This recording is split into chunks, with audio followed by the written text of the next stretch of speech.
सबसे बड़ा दिन है जब कोर्ट में ज्ञानवापी में हुए एएसआई सर्वे की रिपोर्ट सौंपी जाएगी। तो दूसरी तरफ मथुरा में शाही ईदगाह विवाद को सुलझाने के लिए सर्वे की तारीख तय होगी। यानी कि एक बार फिर अब सर्वे से समाधान का वक्त बेहद करीब आ गया है। दरअसल कई बार से एएसआई की टीम सर्वे रिपोर्ट सौंपने के लिए तारीख पर तारीख मांग रही थी, लेकिन कोर्ट ने फाइनली कह दिया था कि 18 दिसंबर को फाइनल रिपोर्ट सौंपनी होगी। ऐसे में अब सबकी निगाह काशी से लेकर मथुरा तक जा टिकी और इसी से जुड़ी एक रिपोर्ट आपको दिखाते हैं।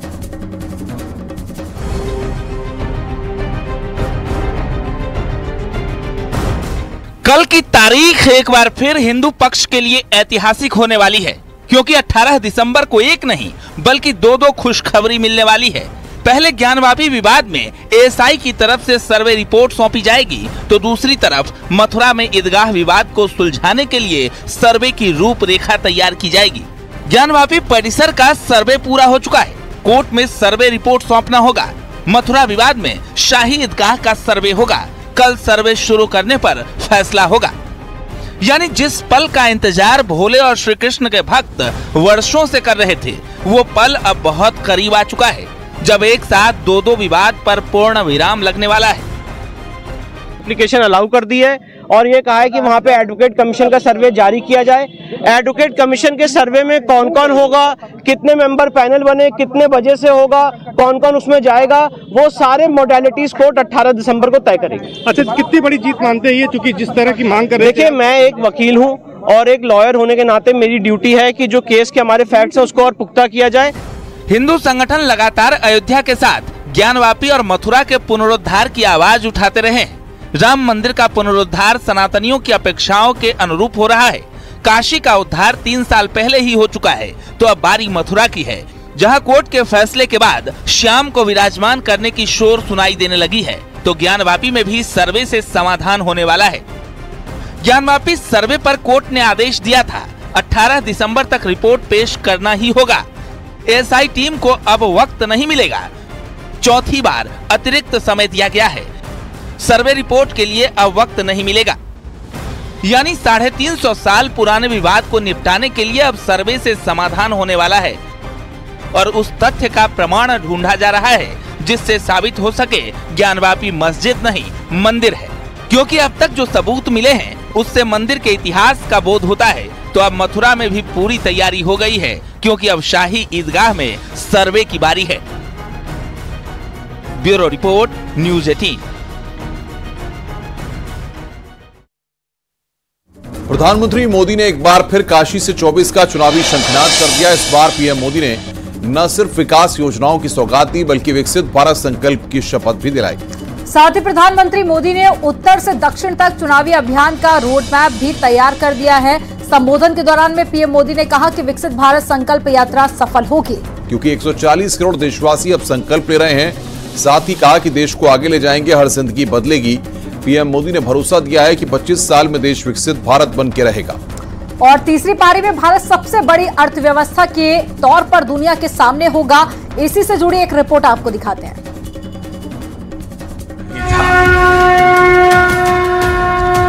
तब भी जब यहां आता था, कई बार आया, लेकिन लग रहा था कि हाँ कुछ करना चाहिए, होना चाहिए। लेकिन पता नहीं, शायद भोले बाबा ने तय किया होगा, बेटे बातें बहुत करते हो, आओ इधर करके दिखाओ। हर हर महादेव, वणक्कम काशी। लगातार दो बार जिस सीट से चुनाव जीतकर नरेंद्र मोदी प्रधानमंत्री की कुर्सी पर बैठे, एक बार फिर उसी काशी से 2024 का चुनावी शंखनाद कर दिया है। गंगा पुत्र ने एक बार फिर वाराणसी से चुनावी अभियान का आगाज कर दिया है और बता दिया है, ये काशी है जहां के बच्चे बच्चे के दिलों में सिर्फ मोदी बसते हैं। काशी के कायाकल्प की ये तस्वीर 24 की नई तकदीर लिखने वाली है। क्योंकि प्रधानमंत्री मोदी और मुख्यमंत्री योगी ने विकसित भारत संकल्प की शपथ दिलाई है। प्रधानमंत्री मोदी एक भारत श्रेष्ठ भारत का मंत्र दे रहे हैं और तमिल संगमम के जरिए उत्तर दक्षिण तक संदेश दे रहे हैं और बता रहे हैं कैसे बिना भेदभाव के योजनाओं का लाभ मिल रहा है। देवी और सज्जनों, तो हमने तय किया कि भाई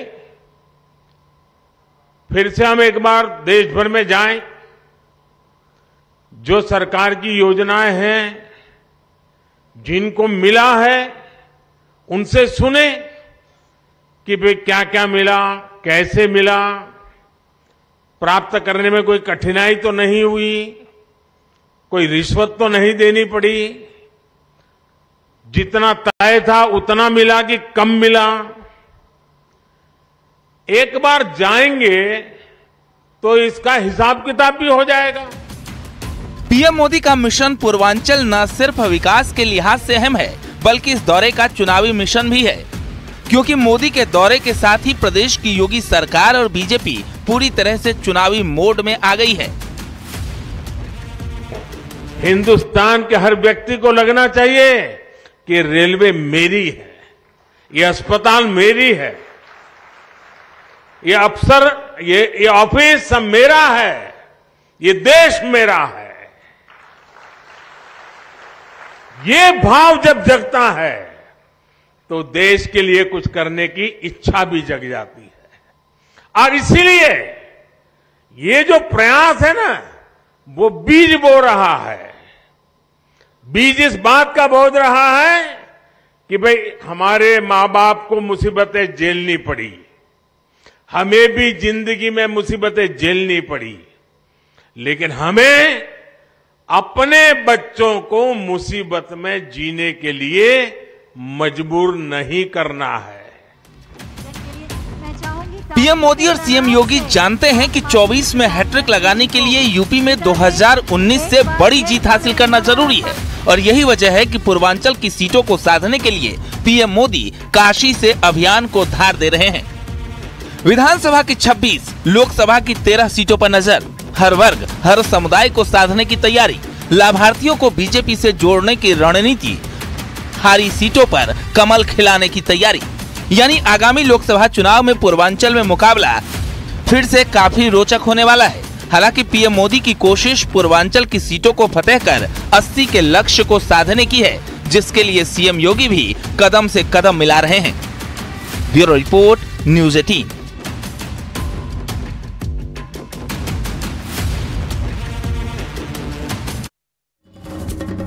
कुंडा से विधायक राजा भैया और अखिलेश यादव के बीच में भले ही सियासी तल्खी हो, लेकिन जब दोनों की मुलाकात हुई तो सारी दूरियां एक झटके में खत्म हो गई और दोनों ने एक दूसरे का गर्मजोशी से स्वागत किया। लेकिन सवाल खड़े हो रहे हैं, क्या ये सिर्फ संयोग है या फिर सियासी प्रयोग, क्योंकि 2019 से शुरू हुई लड़ाई के बाद अचानक मेल मुलाकात कई संभावनाओं को जन्म दे रही है। और इसी से जुड़ी एक रिपोर्ट आपको दिखाते हैं।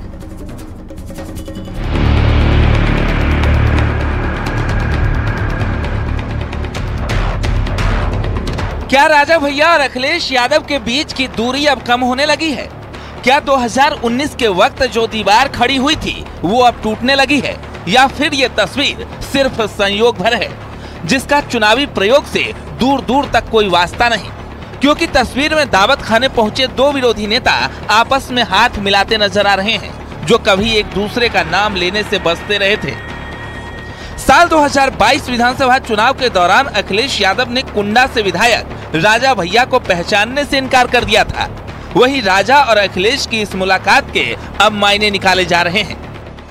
अखिलेश यादव 2022 के विधानसभा चुनाव में जब प्रतापगढ़ जाते हैं तो कहते हैं कुंडा में कुंडी लगा दी जाएगी।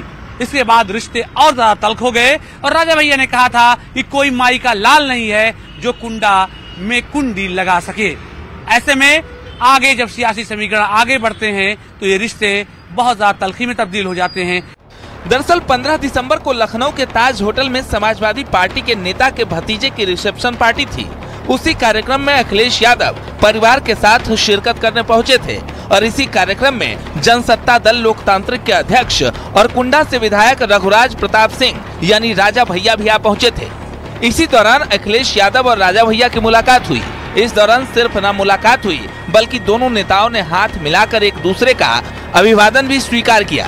उधर दोनों नेताओं के हाथ मिलाते हुए फोटो पर अब सियासी बयानबाजी भी शुरू हो गई है कि जब भी राजा भैया पे कोई संकट आया तो वो संकट की घड़ी में समाजवादी पार्टी उनके साथ खड़ी रही, उनकी लड़ाई को लड़ने का काम किया। जब आदरणीय मायावती जी की सरकार थी और राजा भैया पे जुल्म ज़्यादती हुई थी तो नेताजी ने राजा भैया की लड़ाई को लड़ने का काम किया था। और किन्हीं कारणों से जब समाजवादी पार्टी वो बसपा के नज़दीक आए तो राजा भैया दूर चले गए थे।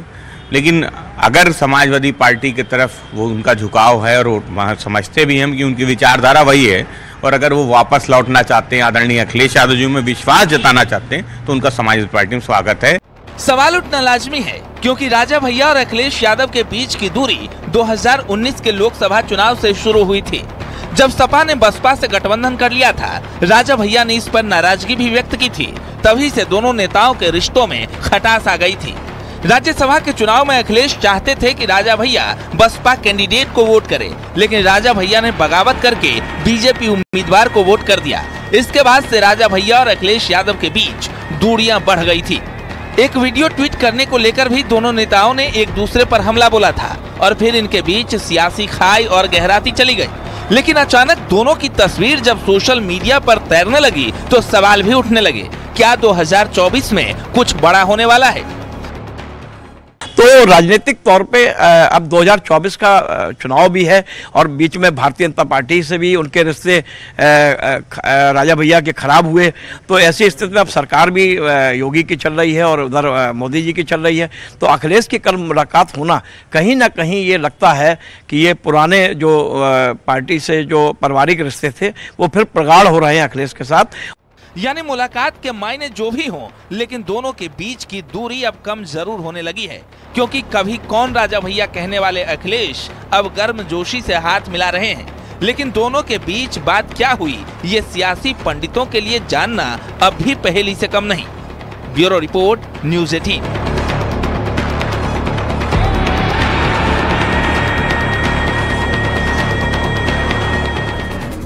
लोकसभा चुनाव में बीजेपी अब की बार 400 पार का नारा दे रही है और उत्तर प्रदेश में क्लीन स्वीप का संदेश दे रही है। ऐसे में अब विपक्षी कुनबा भी एकजुटता के दावे कर सभी 80 सीटों पर बीजेपी को हराने का दम भर रहा है। यहां तक कि अखिलेश यादव ने एक बार फिर से तमाम विपक्षी दलों को पीडीए के साथ में जुटकर बीजेपी को टक्कर देने की बात कही है।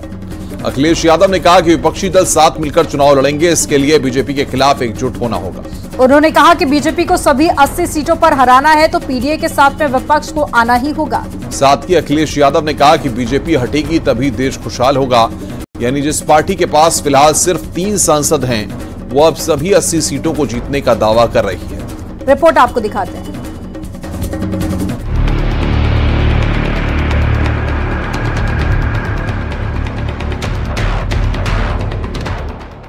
उत्तर प्रदेश की जिन 80 सीटों पर बीजेपी जीत का दावा कर रही है, अब उन सभी 80 सीटों पर अखिलेश यादव की भी नजर जा टिकी है और लोकसभा में 3 सीटों वाली पार्टी अब क्लीन स्वाइप का दम भर रही है। अखिलेश यादव ने कहा, पीडीए फॉर्मूले से चुनावी मैदान में उतरेंगे। यूपी में बीजेपी को सभी 80 सीटों पर हराएंगे। बीजेपी हटेगी तो देश खुशहाली के रास्ते पर जाएगा। यानी चुनावी तैयारी में जुटी समाजवादी पार्टी अब मंच से बीजेपी को चुनौती देने की कोशिश कर रही है और अखिलेश यादव पिछड़े, दलित और अल्पसंख्यक को साथ लाने में जुट गए हैं, जिससे यूपी में चुनावी माहौल तैयार किया जा सके। लेकिन बीजेपी नेता भी अखिलेश के तमाम दावों को हवाई बता रहे हैं। मेरा मानना है कि आने वाले समय में परिवर्तन होगा, बीजेपी हटेगी और मैंने नारा दिया है कि सभी दल साथ आएं, खासकर जो समाजवादी पार्टी के साथ गठबंधन में थे। गठबंधन 80 हराव का नारा देगा। जब 80 हारेंगे तभी भारतीय जनता पार्टी हटेगी और भारतीय जनता पार्टी हटने से ही देश खुशहाली के रास्ते पर जाएगा। इनके पास नारे तो नए नए हैं, अब कह रहे हैं कि डेवलप्ड कंट्री का सपना देख रहे हैं। श्री अखिलेश यादव जी को रात में कभी कभी सपना आया करता है और वह सपना ऐसा आता है कि जो वह जानते हैं कि असंभव बात को वो संभव करने की बात करते हैं। मैं यह जानता हूं, आप भी यह जानते हैं कि 2024 में भारतीय जनता पार्टी के मुकाबले में यह अलग अलग होकर के लड़े चाहे एक साथ होकर के लड़े, कोई नहीं है। 80 की 80 लोकसभा सीटें भाजपा गठबंधन जीतेगा और निश्चित जीतेगा और बड़े अंतर से जीतेगा। ये अपनी जमानत बचाने की तैयारी करें। दरअसल यूपी में अब जाति धर्म के नाम पर राजनीति होने लगी है और अखिलेश यादव खुद को अल्पसंख्यकों का रहनुमा बताने लगे हैं। ऐसे में एक कदम आगे बढ़कर बीजेपी ने अब यूपी में सूफी संवाद की शुरुआत कर दी है, जिससे मुसलमानों को साधा जा सके। इसके लिए बदायूं में कार्यक्रम का भी आयोजन किया गया। डबल इंजन की सरकार ने सही मायने में मुस्लिम समाज को तरक्की से जोड़ने का काम किया। आज तमाम सरकारी योजनाओं का सीधा लाभ बिना भेदभाव के और बिना भ्रष्टाचार के अल्पसंख्यक समाज को मिल रहा है। इसका सीधा लाभ भी उन्हें मिल रहा है। तो एक विश्वास आज हमारी डबल इंजन की सरकार के प्रति आम मुसलमानों का है और सूफी समाज के लोग इनका भी पूरा साथ है, पासमानदा समाज के लोग इनका पूरा साथ है, मुस्लिम समाज के तमाम वर्ग आज भारतीय जनता पार्टी को विश्वास करते हुए तरक्की की तरफ आगे बढ़ रहे हैं। यानी चाहे दलित हो, पिछड़े हो या फिर मुस्लिम, बीजेपी अब हर वोट बैंक को साधने के लिए भेदभाव की योजनाओं का लाभ गिना रही है और बता रही है पीडीए सिर्फ ढकोसला है। यानी योगी को 80 सीटों पर जनता का समर्थन मिला है। Bureau report, news 18।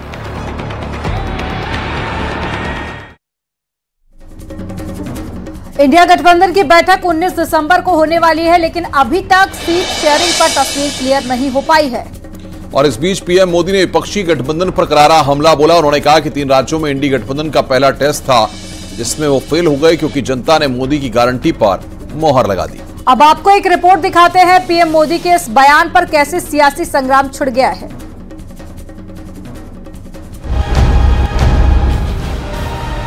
इस चुनाव परिणाम की गूंज सिर्फ एमपी, राजस्थान और छत्तीसगढ़ तक सीमित नहीं रहेगी।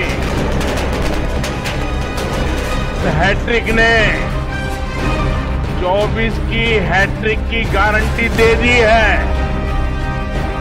जिस इंडिया गठबंधन की नींव मोदी को चुनौती देने के लिए पड़ी, बीजेपी के विजय रथ को रोकने के लिए पड़ी, उस इंडिया गठबंधन की दशा और दिशा 3 राज्यों के विधानसभा चुनाव में ही करारी हार से तय हो गई। और ये भी पता चल गया कि मोदी को हराने के लिए भले ही विपक्ष एकजुटता के दम भर रहा हो, लेकिन इंडी गठबंधन अंदर से खोखली, बहुत कमजोर है। और पीएम मोदी ने भी कुछ ऐसा ही कह दिया है। पीएम मोदी ने कहा, इंडिया गठबंधन का पहला टेस्ट था। 3 राज्यों के परिणाम में गठबंधन फेल हो गया। मैं दिल जीतने के लिए प्रयास करता हूँ। जनता ने मोदी की गारंटी को समझा। नीति, नियत, नेतृत्व और काम ही मेरी गारंटी है। मोदी तो आपके दिल की बात जानता है। पीएम मोदी ने साफ कर दिया कि उनकी गारंटी जनता से है और जनता उसी गारंटी को अब विकास का आधार मान चुकी है और ये चुनावी परिणाम में झलकने लगे हैं। हालांकि कांग्रेस अब भी ये मान रही है कि ये हार सिर्फ उनकी ही है, गठबंधन की नहीं। 2 चीजें प्रधानमंत्री जी और बता दें, क्या यह सच नहीं कि कांग्रेस को भारतीय जनता पार्टी से 10 लाख से ज्यादा वोट मिला है? वो भी बताना चाहिए। 40% के आसपास हमारा मतों का प्रतिशत है। ये सच है। हम 3 राज्यों में चुनाव हार गए, पर भाजपा भी 2 राज्यों में हार गई, तेलंगाना में और मिजोरम में। जहां तक सवाल है लोकसभा के चुनाव का, पिछली बार हम तीनों जीते थे। ऐसे में प्रधानमंत्री जी का ये खौफ जो है इंडिया अलायंस को लेकर के कि जिस दिन से इंडिया अलायंस फॉर्म हुआ है, प्रधानमंत्री जी लगातार सतही भाषा का इस्तेमाल कर रहे हैं। कभी घमंडिया कहना, हाउस के अंदर गृह मंत्री घमंडिया बोलते हैं, leader of house Piyush Goyal घमंडिया बोलते हैं। ये जो भाषा है वो दर्शाती है कि इंडिया अलायंस से 3 राज्य जीतने के बाद भी प्रधानमंत्री जी को अभी खौफ बरकरार है। उन्हें ये पता है कि इंडिया अलायंस ग्राउंड पर आज भी मजबूती के साथ इंप्लीमेंट हुआ तो नरेंद्र मोदी जी का 2024 में जाना तय है। दरअसल इंडिया गठबंधन पहले विधानसभा चुनाव में सीट बंटवारे को लेकर 2 धड़ों में बंट गया, तो अब उसी गठबंधन को जोड़ने के लिए विपक्ष की कसरत शुरू हो गई है। लेकिन पीएम मोदी ने साफ कर दिया है कि चाहे विपक्षी एक साथ लड़ें या फिर अलग अलग, बीजेपी की राह में कहीं टिक नहीं पाएंगे। और इसका ताजा तरीन उदाहरण 3 राज्यों के चुनावी परिणाम है।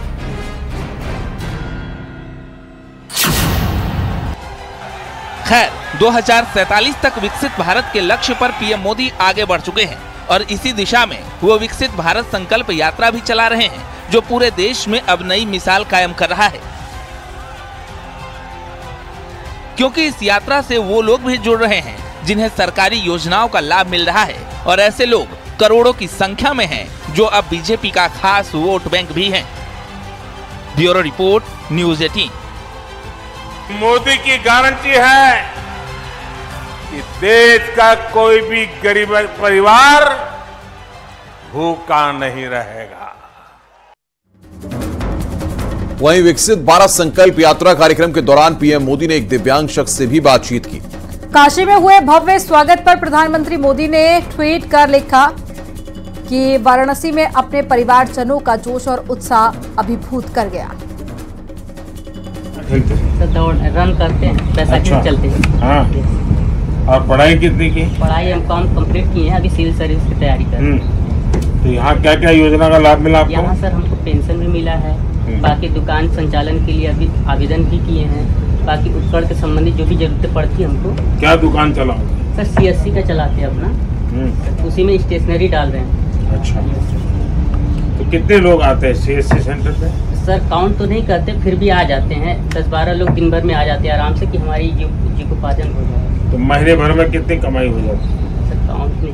अच्छा मत बताइए, कोई इनकम टैक्स वाला नहीं आएगा भाई, कोई ऐसे करते हैं क्या? जो भी होता है अपने आपको लगता होगा इनकम टैक्स भेजेगा मोदी? नहीं सर, ऐसी बात नहीं है सर। इनकम टैक्स भरना पड़े, इतना कमाते होंगे। आपके चेहरे की खुशी बता रही है भाई। नहीं सर, आपसे मिलने की खुशी है सर। अच्छा जी सर। आप क्या खेलते हैं? सर दौड़ है। दिव्यांग से बातचीत की हमने आपको तस्वीरें दिखाई प्रधानमंत्री मोदी की, और काशी में हुए भव्य स्वागत पर पीएम मोदी ने ट्वीट भी किया और लिखा कि वाराणसी में अपने परिवारजनों का जोश और उत्साह अभिभूत कर गया। जब प्रधानमंत्री नरेंद्र मोदी पहुंचे तो लोग घंटों इंतजार कर रहे थे, और जैसे ही प्रधानमंत्री का काफिला पहुंचा, लोगों ने फूल बरसाकर प्रधानमंत्री नरेंद्र मोदी का स्वागत किया था। ये एक तरफ आप वो तस्वीरें देखिए। अब इन्हीं तस्वीरों को शेयर करते हुए प्रधानमंत्री नरेंद्र मोदी ने लिखा है कि वाराणसी में अपने परिवारजनों का जोश और उत्साह अभिभूत कर गया।